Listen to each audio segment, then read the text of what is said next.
Have you ever experienced a miracle? Have you heard stories of them? We see many miracles in the Bible, but what about our lives today?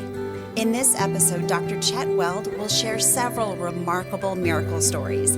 Dr. Weld recently wrote the book, God is in the Crazy. And as we celebrate Christmas, let's look at some of the ways that God is Immanuel, God with us today, even in the crazy.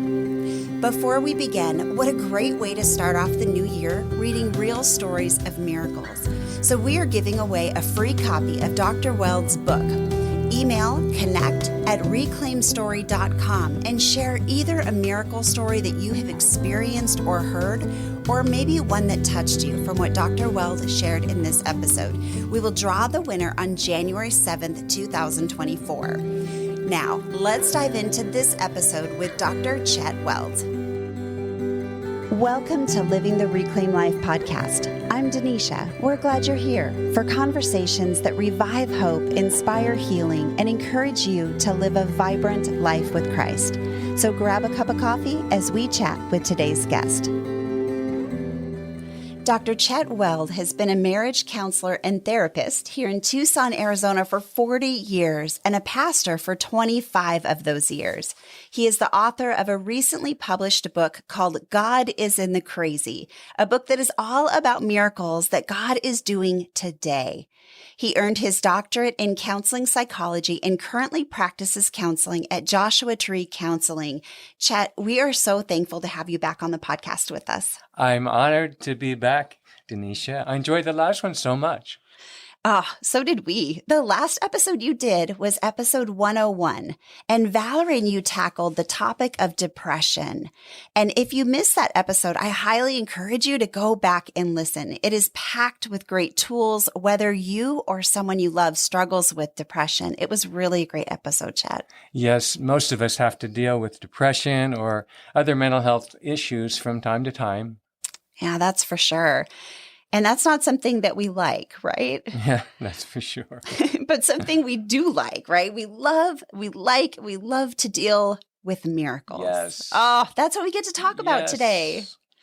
Now, although we're recording this earlier in the month, this episode drops on Christmas Day. And when Valerie and I realized that our podcast schedule included Christmas Day, we knew that we had to have you back with us, Jeff. Well, what a blessing that you thought of me. Thank you. Well, you were an easy choice, to be honest, because you recently released your book, God is in the Crazy, which is a book all about outstanding miracles.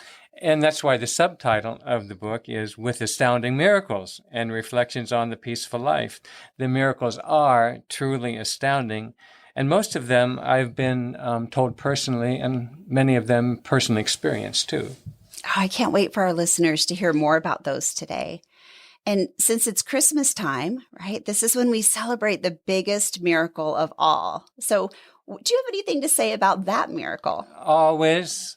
There are over 300 prophecies about Christ's earthly ministry and a few about his birth. The prophet Isaiah said that one day a human baby would be born who would be called Mighty God, Everlasting Father. Now, how could a baby be called God? Because he was and is God. That's incredible. Oh, yes, it is. And there were so many prophecies, too, in the Old Testament about the coming of Christ into the world, even that he would be born of a virgin. Yes, and then in the New Testament, we read how Gabriel appears to the Virgin Mary and tells her she'll give birth to the Son of God. And from reading your book, it is clear that God has been doing miracles not only throughout history, but also even in our present day. That's for sure, Denisha. The Bible says that Jesus Christ is the same yesterday, today, and forever. So we would expect that he's doing miracles today, just like the miracles that are told throughout the Bible. So good. So how about you tell us some of the miracles from your book? I'd be happy to, Denisha. That's about the funnest thing I can think to talk about. The most common kinds of miracles are about God speaking to people. I've been told personally of God speaking to at least 100 people, usually with an audible voice and sometimes inaudible. And you know, Pastors Roger and Julie Barrier, they tell a story in my book about when they first moved to Tucson. Roger heard the voice of Julie calling him to run to the bathroom.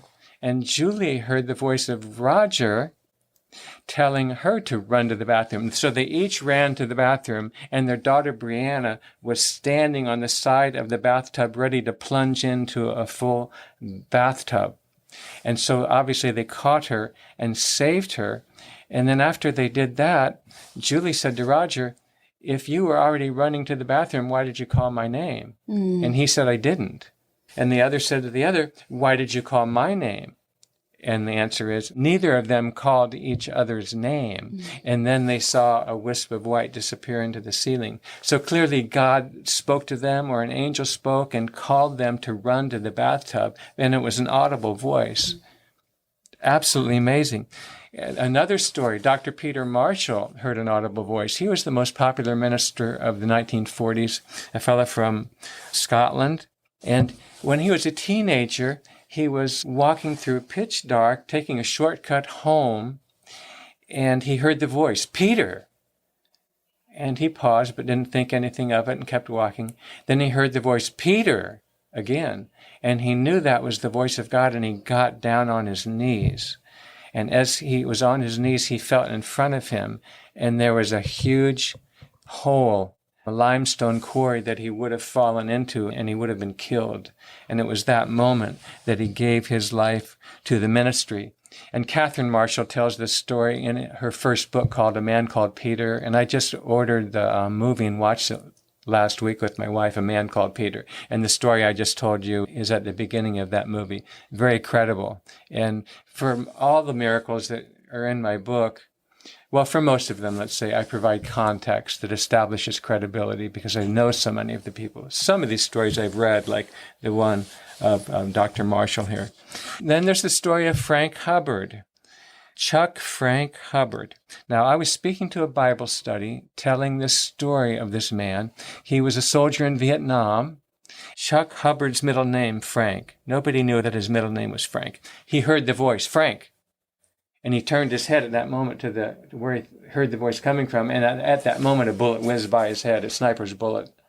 So if he hadn't heard that audible voice, "Frank," he would have been killed. And he dug the bullet out and saved it. And when I was speaking to that group, it was a couple Bible studies combined. A woman in the church who was his sister-in-law came up and confirmed the story. And I think when I told the story, I couldn't remember the middle name. And she said it was Frank. Oh. Okay, so she confirmed that story, but he heard that audible voice. Not an uncommon story. I mean, many audible voices, as I've said. Oh, that's so amazing. It builds my faith as you're sharing these. Yeah. Oh. And many of these stories, right, are told by personal friends to you. Yes. I think the very first one I heard was when I was the director of counseling at a large church on the east side, and there was a Jesuit priest who had been born again, and he was one of the pastors at this church, and I heard him preach. And he told a story about how he and his wife Lori needed insulation for their water heater. And one day, Richard was looking out the back window of their home, and he saw a big bale of something just tumble out of the sky into the backyard. And he went out to see what it was, and it was insulation for their water heater, okay? And there was no alley in the back, so no truck dropped it off. And then later on, I became his Facebook friend, and I wrote him, and I said, "I remember the story you told, and I just want to confirm that's the truth, right? I mean, this is really what happened." And he confirmed it. And he's since gone on to be with the Lord, and I saw his wife, Lori, at a colleague's memorial service a few years back. And I asked her the same thing. I told her the story, and I said, "Is this really true?"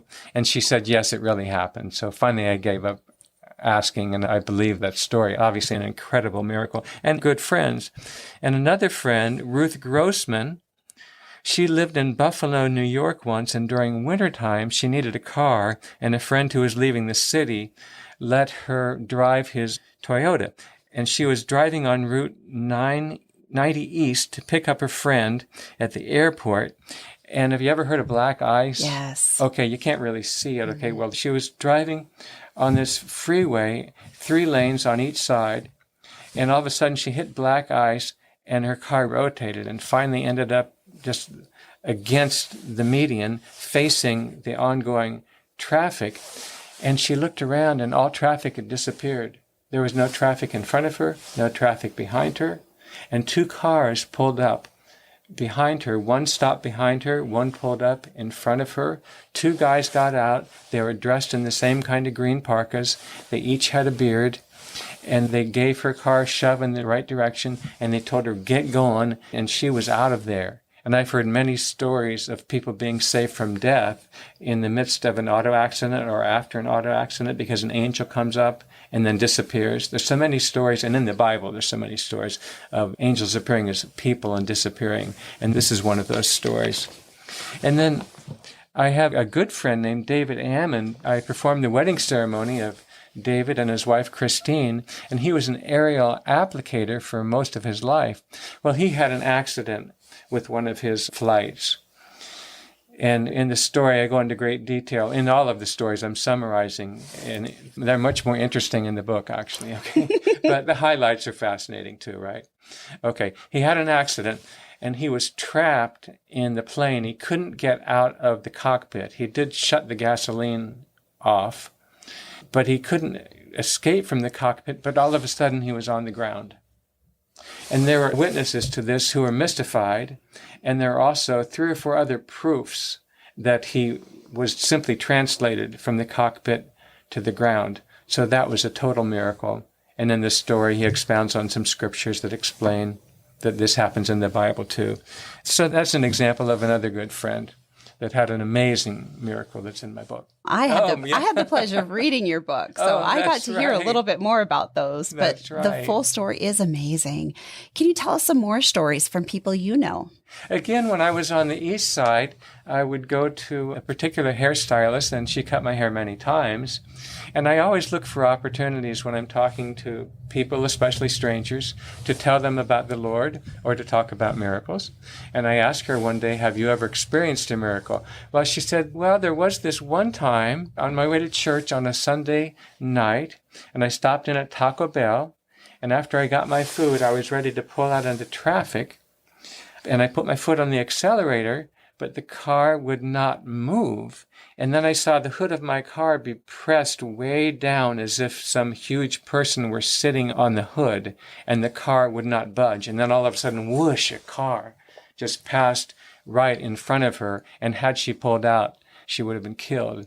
Well, she went on to church that night and had a great testimony to tell. And then she had a baby she was so in love with and proud of.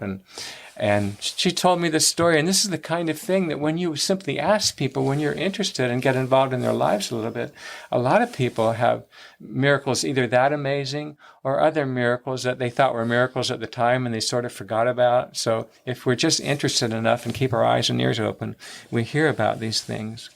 Oh, boy, that's a hairstylist that can make your hair stand on end, huh? Oh, wow. What about some others? Okay. I was raised in a city called Bexley. That's in the middle of Columbus, Ohio. And there's a story that involved the mayor of Bexley, Mayor Schneider, and he was the mayor when I lived there. His son was on the way from New York to Bexley on Christmas Eve, driving with his wife and his son.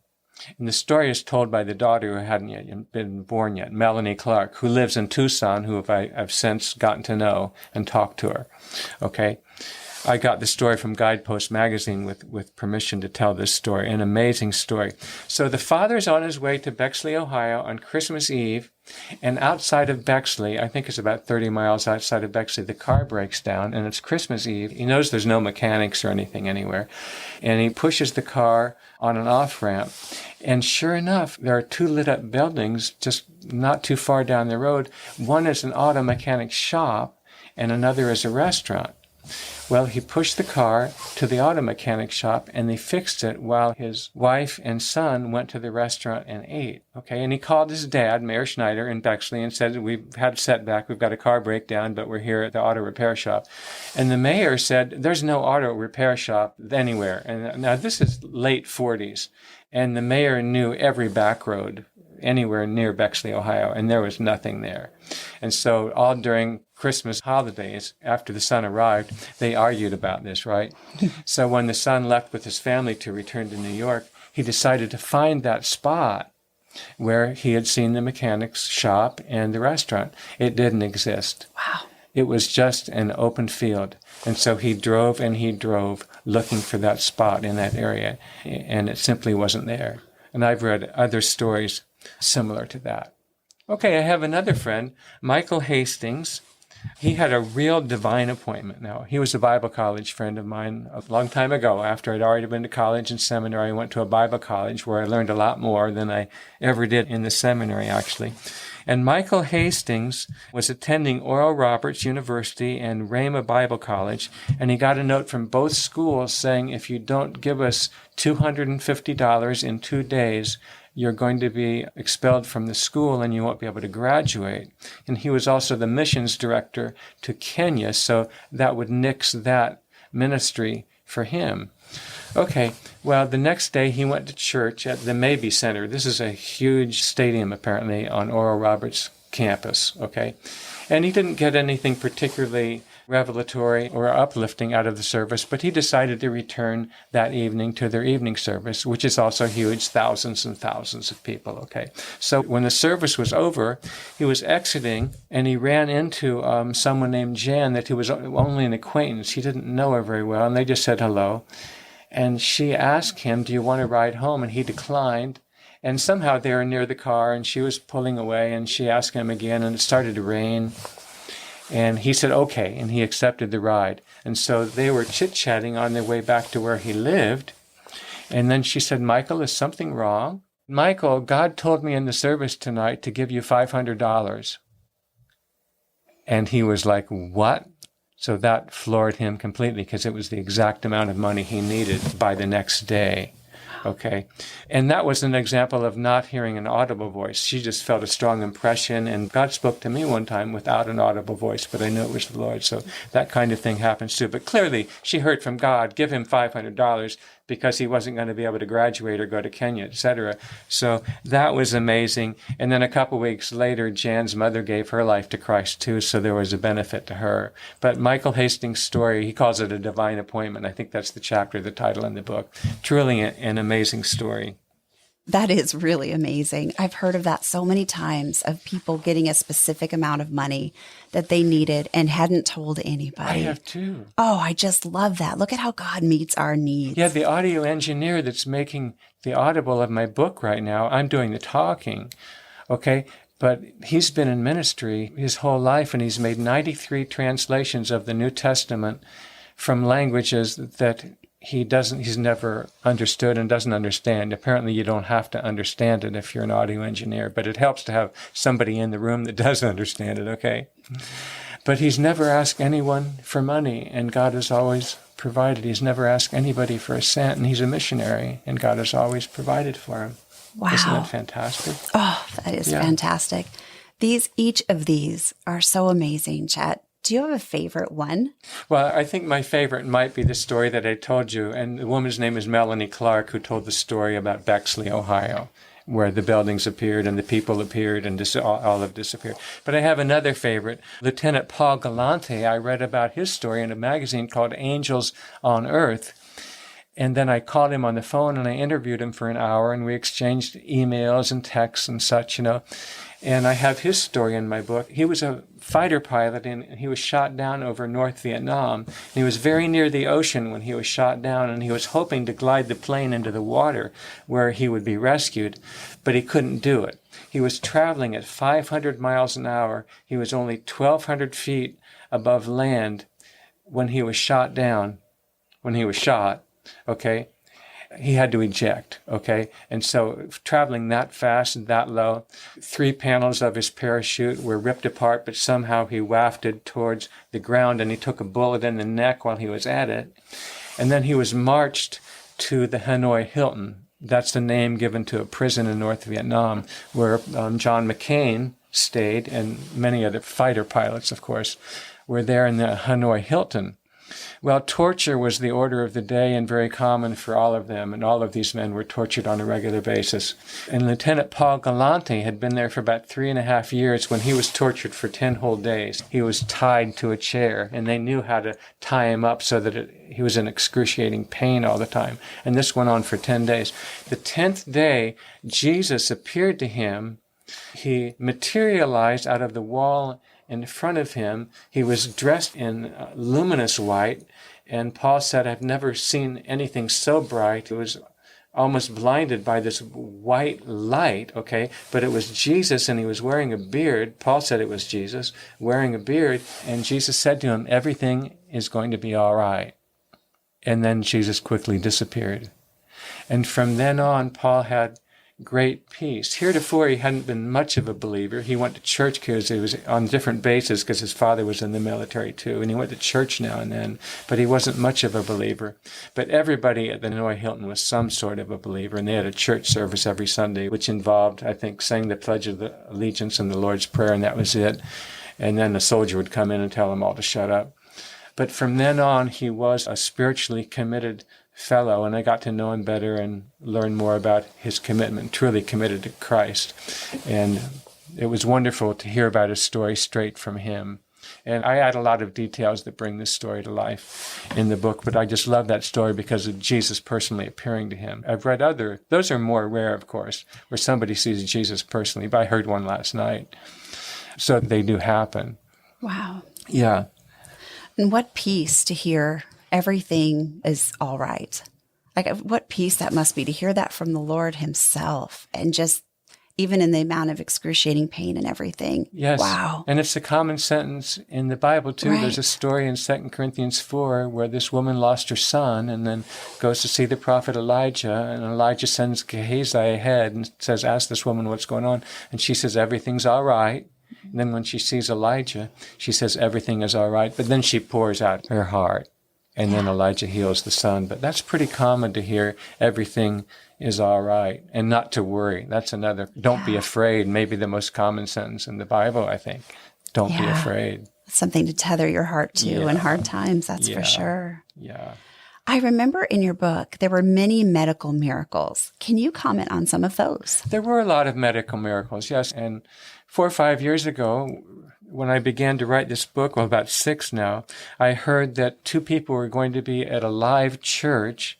I think that's on North La Cholla, right? Here in Tucson. And they told the story about how on their honeymoon, well, it was Jessica and Philip Tanner. That's their names. On their honeymoon, Jessica got really sick, and she was rushed to the ER, and she had clots in both lungs, and she threw a massive clot into her right heart, and she was clinically dead for 90 minutes. Now, just to be clinically dead and not to have oxygen to your brain or blood to your brain for 5 minutes is enough to usually kill you, or at least create lasting brain damage. And she had less than 1% chance of living. And if she did live, she was supposed to be in a vegetative state. Well, a lot of prayer went out. And it's the same with a lot of these stories. Some of these miracles, many of these miracles happened because of prayers, okay? But prayer went out. And to make a long story short, she was healed. And the testimony that my wife Susan and I heard that day was truly amazing, told by this very humble Jessica Tanner. And their family has a motto. I think this was over the mantle of their fireplace. Little prayer, little power. More prayer, more power. Much prayer, more power. So that's the story of, very briefly, of Jessica Tanner. And I have another medical miracle. A friend of mine named Ivan Rudolph, who's written 2 of my favorite books. One is about near-death experiences, and the other one is very interesting, and I won't go into it, but he lives in Australia, and he tells the story of a missions trip he was on when he went to Rhodesia, and he discovered, or he read a story, I think, in the newspaper, of a young man named Graham Stokes, and this kid had a bulldog bite, so his jaw was deformed, and he went to see a dentist, and the dentist was going to treat him, and the family heard about a service being held at a Pentecostal church, and they went to this service, and during the church service, Graham Stokes went up to the altar, and all of a sudden everybody in the church heard a loud crack, and the loud crack was his jaw being put back in place. And so when my friend Ivan Rudolph heard about this, it was a week later after the miracle had happened, but it was still spoken about in the service. And Ivan went up to the parents and said, would you mind going back to the dentist? Could we all go back to the dentist together? And could he take another x-ray? And because I'd like to see the proof to document this story. And so they all went back to the dentist, and an x-ray was taken. And when the dentist compared the two x-rays, he literally didn't believe it was the same person. He doubted it. But through other notes and through the testimony of the parents and such, the dentist determined this is the same person. And so there's a documented miracle that everybody saw, that the kid's jaw was put back into place. And then I heard another medical miracle. This person is a Facebook friend, a pregnant woman named Cynthia Palmer from Zeeland, Michigan. She had trouble when she was pregnant, and it was predicted that her birth was going to be complicated and she would give birth to a deformed baby. She's a future pastor, and she now is a pastor, this Cynthia. And the baby is going to be born with spina bifida and another disease, and she was advised to have, in quotes, a therapeutic abortion. And the risk factor of the baby being deformed was 9.5 on a scale of 0 to 10, very high. Mm-hmm. Well, she refused to get the abortion, and a ton of prayer support went up for her. And the night before she had an ultrasound, an angel appeared, and the angel was rocking a baby, and the angel told her that her baby would be born normal, and that her mission was to get the baby to earth. And sure enough, the baby was born normal. Now I'll tell you about another incredible miracle. It's slightly a medical miracle, and it's also a rescue story. And this is told by Julie Barrier. I think it's told on their podcast or their website, preachitteachit.org. And Julie gave me permission to print it in the book. I have 4 of their stories in my book from Roger and Julia. Awesome. What a blessing they are, huh? Okay, one time they had missionary friends that spoke at the church, and this missionary couple, to an African nation, good friends of Roger and Julie, and the couple was attacked at night by rebels with machetes. And the man threw himself on the wife's body to protect her, covered her, and police were called, or whatever they're called over there, and they arrived, and they couldn't find their 2 children anywhere. The man and the woman were still alive, barely, and a helicopter arrived to take them to a hospital, and the helicopter was ready to leave without the kids, and just then the kids appeared.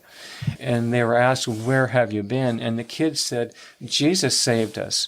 Jesus picked us up from wherever they were sleeping and hid them. And so then the kids got on the helicopter. But there's another example of seeing Jesus personally. And often it's the kids that have the real credible stories of seeing Jesus Christ, because they haven't had input or any reason to lie, of course. Oh, that's amazing. Oh, yeah. My goodness. Oh.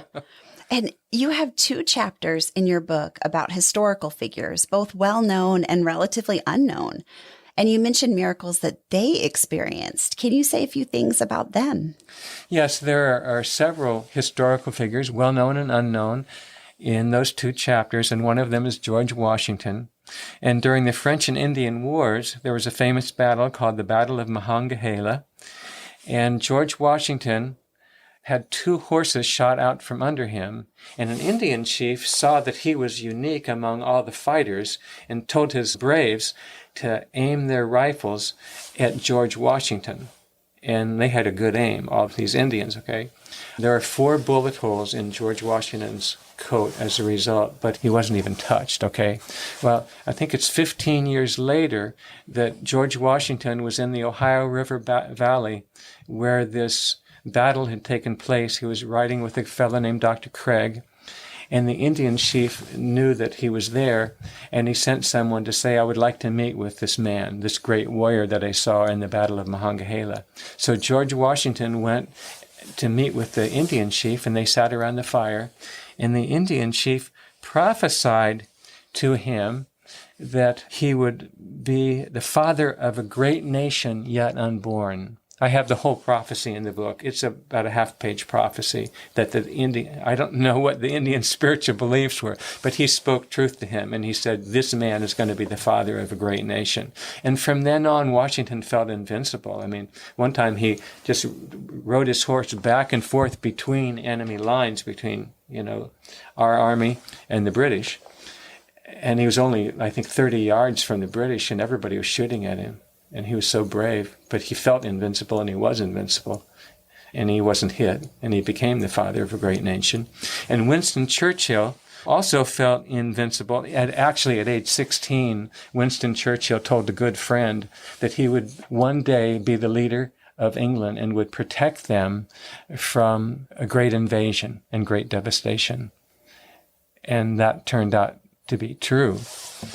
And Winston Churchill would walk the streets of London as Nazi bombs were falling on London. 30,000 people were killed in London, and much more in England, but 30,000 people were killed in London from those bombs. But while they were falling, Winston Churchill would walk the streets encouraging the people, because he had also had that calling on his life, and he felt invincible. And another fellow mentioned in those chapters about historical figures is a relative of mine named Theodore Weld. He was the greatest abolitionist of the 19th century. And he had an accident, too, when he was riding in a carriage near Bexley, Ohio, about a mile from my house, where there was a small river, but it was raging at the time, and he was in a carriage. The carriage tipped over, and he nearly drowned. Horses kept kicking him under the water, and there were no houses around except for one. And he finally managed to claw his way to the shore, grabbing on branches and such, and men from a nearby cabin rescued him, and he came to be called the most mobbed man in America because of his stance on abolishing slavery, okay? And he led Harry Beecher Stowe to the Lord, and she wrote that book, Uncle Tom's Cabin, which was the bestseller of its time, and before it was the bestseller, a book that Theodore Weld wrote was the bestseller, which was all about the horrors of slavery and such, So she based her book to a great extent on his book. But I like the fact that he had a calling on his life. He had a destiny. And he was a very odd fellow. He would run around in the woods and like he was autistic or something, just play in the rain.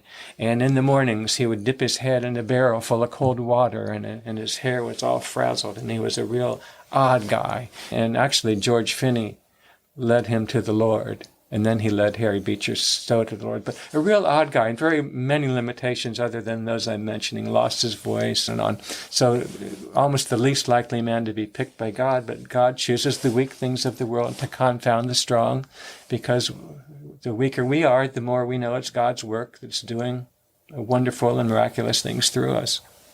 Yes. What really stood out to me, too, in those both George Washington and also the Theodore Weld, is that they felt invincible. Once they had that call from God, even to hear everything's going to be all right from Jesus himself in the other story, that feeling of we're going to be able to make this, that invincible feeling of like holding and tethering yourself, no matter what your circumstances show, but tethering yourself to something that God has done in your life, that is just really encouraging to hear. Truly. And in the story of George Washington, I quote from a diary that he kept where he talks about how Jesus Christ is Lord and he's washed by the blood, and he was totally committed to Christ. And even Winston Churchill was raised in a boarding school, and his parents had very little to do with him, but he was raised by a woman named Elizabeth Everett, who had devotional times with him every morning. And Winston Churchill fell in love with the Word of God and frequently used scriptures in his speeches. So he loved the Lord. And so all three of those people had a personal relationship with Jesus Christ, and they did have that sense of destiny, which was really incredible. Oh, that sure is. Chet, I could listen to these stories all day long. That is the benefit of reading your book. Yeah, I could get the book out and go through them all day long. And tell you others. I've read over 3,000 of these, and it's sort of a hobby. Yeah. I'll bet it was hard to pull them together for just one book, to pick out which ones you would use. Well, I picked out most of the ones that I've been hearing for the last 15 years from different people. Yeah, and several that I'd read too, of course. Oh, that's awesome. We could talk about this all day. Well, unfortunately, all good things have to come to a close. So before we close today, can you tell us how we can know that God is in the crazy of our lives? Because boy, he sure is. Yes, that's an excellent question. And as the Bible says, we see through a glass darkly now. And as a philosopher said, we live like forward and understand it backwards. And often it's only in looking back that we see how God has worked all things together for good, as Romans 8:28 says. And I love that scripture in Psalm 102:17. He will respond to the prayer of the destitute. He will not despise their plea. I met a man yesterday whose teenage son died a few years back. I don't know how much God will reveal to him or to any of us about tragedies of this proportion in our lifetime. Some of our sufferings will only be understood or fully understood in heaven, I believe. But I think of the angel that told Joseph that the son that Mary was going to give birth to would be called Jesus, and he would also be known as Immanuel, which means God with us. And that's our biggest hope at Christmas time, and at all times, that God is with us. Your book gives hope and lifts our spirit because it tells the stories of times when we tangibly knew that God was with people. And you give lots of scripture. And as you said, you talk about important life lessons. I think many of our listeners could benefit from reading your book, God is in the Crazy. I think this is a great way to start the new year. You know, we're going to do that. I'm going to go to the gym this year. We always do it in January. Oh, yeah. And I think starting the year with miracles is a great way to start the year. So can you tell us how to get God is in the Crazy? Yes, okay. You can get the book by going to Amazon.com, Barnes & Noble, and other online platforms, and just enter my name or enter the book, God is in the Crazy. You can go to Gospel Supplies here in Tucson on East Broadway. And any bookstore, actually anywhere, can order it, and it would be delivered. And I'm making an Audible version right now, and that will be available in 3 or 4 months for people that have Audible. I know I'm oftentimes listening to a book in the car. And they have a book signing on Saturday, March 16th at Gospel Supplies from 11 in the morning until 2 in the afternoon. Gospel Supplies on East Broadway. That's awesome. Oh, I hope some of our gals here in Tucson will come out March 16th. I'm going to send out a reminder to our ladies here in Tucson, if that's okay with you, as we get a little bit closer, so they can come and pick up a copy of the book and meet you personally there. Oh, thank you, Denisha. That'd be very nice. I've done this twice already, and I've had a great time talking to people, and it's a wonderful store. Oh, Yeah. Chet, I think we need the miracles right now. Yeah. Our world is crazy, and Yes. you are demonstrating the power of God right now. That's a fact. It's a crazy world, and God is there for all of us, and He's in the middle of our crazy. He's Immanuel. He's God with us, and that's pretty exciting. It sure is. Oh, Chet, thank you so much for being with us today. Well, thank you for having me, Denisha. Yeah, I've been talking about my favorite topic, and it's wonderful to be with you. Well, thank you for pulling all those stories together into one book so we can read it all together. Several of them at least. Oh, into one book, yeah. Yes, into one place, because that's you did a lot of research behind that as well. So, Gosh, yeah, about 250 footnotes, probably over 100 of them are references to scriptures and such. Yeah, so I did do a lot of research. It took me several years to write it. Wow. Oh, well, thank you for writing that. We sure appreciate reading it. Thank you, Denisha. God bless you. Well, as we close today, we are going to come back for our next episode on January 8th, and you guys won't want to miss it. This is going to be our 5th year anniversary episode. So until then, we hope all of you have a wonderful Merry Christmas and that you too can look for the miracles that God is doing in our midst every day. Thanks for listening. I pray you found hope in today's conversation and maybe even feel a little less alone in your story. Stay connected with us on Facebook and Instagram at Reclaimed Story. Want to learn more about living a reclaimed life and how you can be a part of our growing community of reclaimers? Check out our website at reclaimedstory.com. All of those links and more will be in the show notes. And if you enjoyed this inspirational podcast, be sure to subscribe, rate, and review. Not only will you be the first one to know when new content comes out, but it is also a huge help in helping us reach more people to live the reclaimed life.